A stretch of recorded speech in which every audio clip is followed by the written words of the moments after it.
Hello दोस्तों, welcome है आप सभी का हमारे यूट्यूब चैनल में। आज की वीडियो में हम बात करेंगे बोर्ड एग्ज़ाम में आने वाले डायरेक्ट इनडायरेक्ट यानी नरेशन को हम लोग कैसे सॉल्व करते हैं। तो आज की वीडियो में दोस्तों डायरेक्ट मैं बता दूं कैसे होता है और किस तरह इसको हम लोग जानते और पहचानते हैं और कैसे करते हैं। पहले मैं ये बात करता हूँ। सबसे पहले नरेशन में हम ये देखते हैं कि सेंटेंस कौन सा है। जैसा कि असर्टिव सेंटेंस से स्टार्ट होता है और ये ऑप्टेटिव सेंटेंस तक चलता है, और इससे पहले भी वीडियोस मैंने बनाई है इसके ऊपर, उसे भी आप वॉच कर सकते हैं हमारे चैनल पर आकर के। और जो आज की टॉपिक है वो है ऑप्टेटिव सेंटेंस। तो सबसे पहले जो डायरेक्ट आपका दिया गया हो पेपर में उसको आप देख लीजिए वो किस टाइप का है, कौन से सेंटेंस का है। जब आप सेंटेंस पहचान जाएंगे तो फिर उसके बाद आपको रूल लगाना है। तो सपोज दैट अगर मान लीजिए आपके एग्ज़ाम में ऑप्टेटिव सेंटेंस से ही पूछ लिया तो उसका इंडायरेक्ट कैसे किया जाएगा, ये आज की वीडियो में मैं डिटेल में बताने वाला हूँ। तो बने रहेंगे दोस्तों वीडियो के एंड तक। और अगर चैनल पे आप पहली बार आए हों तो चैनल को सब्सक्राइब ज़रूर कर लीजिएगा, ताकि जब भी मैं वीडियो अपलोड करूँ या जितनी भी अपलोड वीडियो मैंने कर दिया है इस अपने चैनल पर उसे भी आप आसानी से वॉच कर सकते हैं। जैसा कि एक डायरेक्ट एंड डायरेक्ट मैं आपके सामने बना के ऑलरेडी दिया हूँ, लेकिन दूसरा वाला आपके सामने बनाने वाला हूँ। तो दूसरा वाला आप पहले देखें क्या लिखा हुआ है। You said to her may you pass, तुमने उससे कहा मे यू पास, यानी कि तुम पास हो जाओ। ठीक है, तुम पास हो जाओ, इसमें ईश्वर करे कि तुम पास हो जाओ, ऐसा अर्थ लिया जाता है। ठीक है, तो कहने का मतलब ये है कि सबसे पहले इस सेंटेंस की पहचान ये होती है, ये में से स्टार्ट होता है और यहाँ पर जो है ये एक्सक्लेमेशन टाइप का एक मार्क भी लगा रहता है। तो इसमें जो होता है, जो वक्ता है यू माने तुम जो है उसको जो है क्या कर रहा है, विश कर रहा है। तो इसका रूल यही है। देखिए मैंने यहाँ पर ये लिखा था, ये यहाँ पे आपको दिखा देता हूँ सबसे जस्ट ऊपर। ये डायरेक्ट मैं बना रहा था तभी उसके ऊपर मैंने पहले ऑलरेडी लिखा था कि अगर रिपोर्टेड स्पीच में, पहले तो आप जानते ही हैं हर वीडियो में मैं बताता हूं कि जब तक आपको रिपोर्टिंग वर्ब और रिपोर्टेड स्पीच नहीं पता होगा तब तक आप रूल भी याद कर लेंगे तो भी आप नहीं कर पाएंगे। तो ये बात यह है कि अगर रिपोर्टेड स्पीच में, ये भाग रिपोर्टेड स्पीच है जो इन्वर्टेड कामा के अंदर बंद होता है, और जिस भाग में सेड या सेड टू लगा होता है वो हमारा रिपोर्टिंग वर्ब होता है।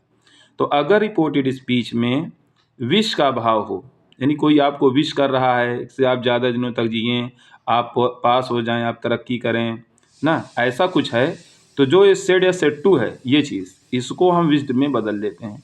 देख रहे हैं ना आप।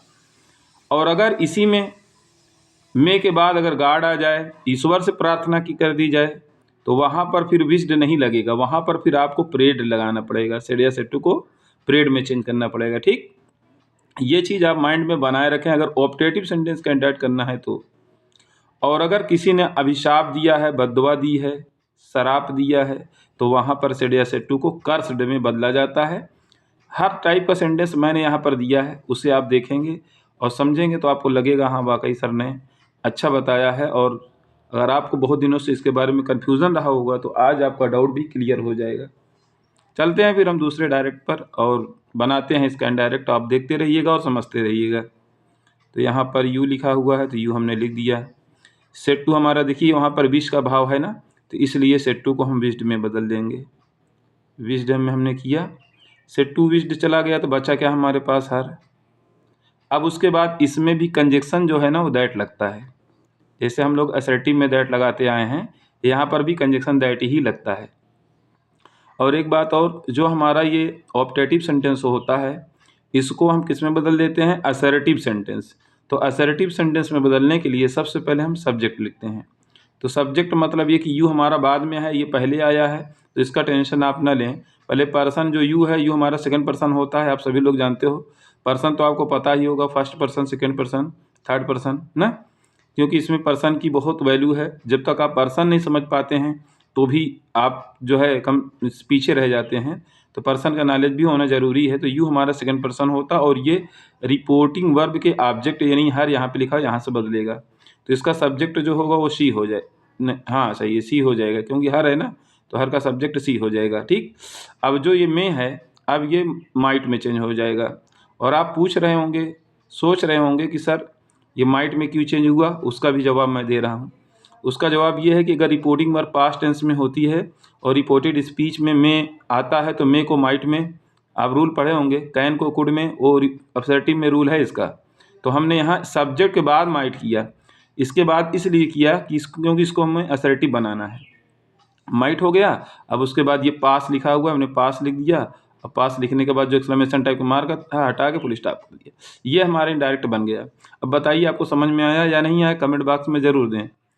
तीसरा डायरेक्ट, ठीक है, तीसरा वाला डायरेक्ट हमारा ये है कि the hermit said may God bless him. आपको मैं ये बताने वाला हूँ कि देखो अभी तक आपको मैंने विश वाला बताया, यहाँ पे गॉड आ गया। जहाँ पर अभी मैं बात कर रहा था कि सेड या थेटू को हम परेड में बदल देते हैं, उसी का इनडायरेक्ट आपके सामने बनाने जा रहा हूँ। तो आप देखते रहिएगा, यहाँ दा लिखा हुआ, दा लिख दिया हमने, फिर उसके बाद हर्मिट लिखा है तो हर्मिट लिख दिया। हर्मिट माने साधु या संत होता है, अच्छा। और यहाँ पर प्रे, प्रेड हो जाएगा, पास्ट में प्रे का प्रेड हो जाएगा, ठीक है, क्योंकि हर्मिट ने खुद से मतलब दुआ तो दी है, प्रार्थना तो किया है उसने, लेकिन गॉड का सहारा लेके, क्योंकि वो लोग अपने ऊपर नहीं लेते, वो गॉड का भी नाम लेते हैं, क्योंकि इंसान खुद से नहीं कह सकता, गॉड चाहेगा तभी होगा ना। फिर कंजक्शन दैट लगा दिया हमने।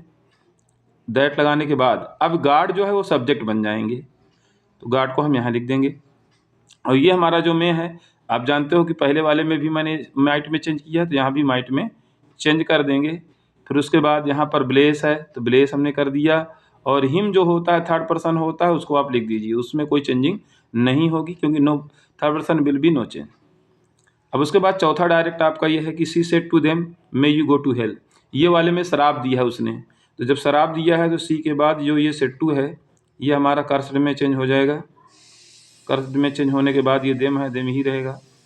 कंजक्शन दैट लगा देंगे, दैट लगाने के बाद यू सेकंड पर्सन है, देम से बदलेगा तो दे हो जाएगा, ठीक है, सब्जेक्ट इसका दे बन जाएगा। और ये जो में है हमारा ये माइट हो जाएगा। और उसके बाद गो टू हेल पूरा उतार दीजिए, ठीक है, गो टू हेल पूरा उतार दीजिए। देखिए दोस्तों, मैं आपको एक चीज़ दिखाना चाहता हूँ, जिसकी बात मैंने अभी स्टार्टिंग में किया था, आपको दिखा देता हूँ उसको क्रॉस करके, जो मैंने लिखा है ये चीज़ आप देखें, विश्ड, प्रेड और कर्स्ड। विश्ड का प्रयोग कहाँ पर किया गया ये दिखा रहा हूँ आपको। देखिए यहाँ पर उसने उसकी लंबी ज़िंदगी की विश किया था, इच्छा शुभकामना प्रकट किया था, तो यहाँ देखिए सेट्टू को हमने विश्ड में बदल दिया। यहाँ पर भी मैं यू पास, उसके पास होने की उसने इच्छा प्रकट की थी, तो यहाँ पर भी विश्ड हो गया, ये देख रहे हैं ना आप। और उसके बाद फिर यहाँ पर आ जाइए, जहाँ पर मे गार्ड है, यहाँ देखिए मे के बाद गार्ड आया है, तो ये जो हमारा ये सेट था, ये देखिए प्रेड में हमने चेंज कर दिया। यही इंपॉर्टेंट चीज़ है देखना आपको, बाकी कंजक्शन दैट सभी में लगना है, मे को माइट सभी में करना है, ठीक।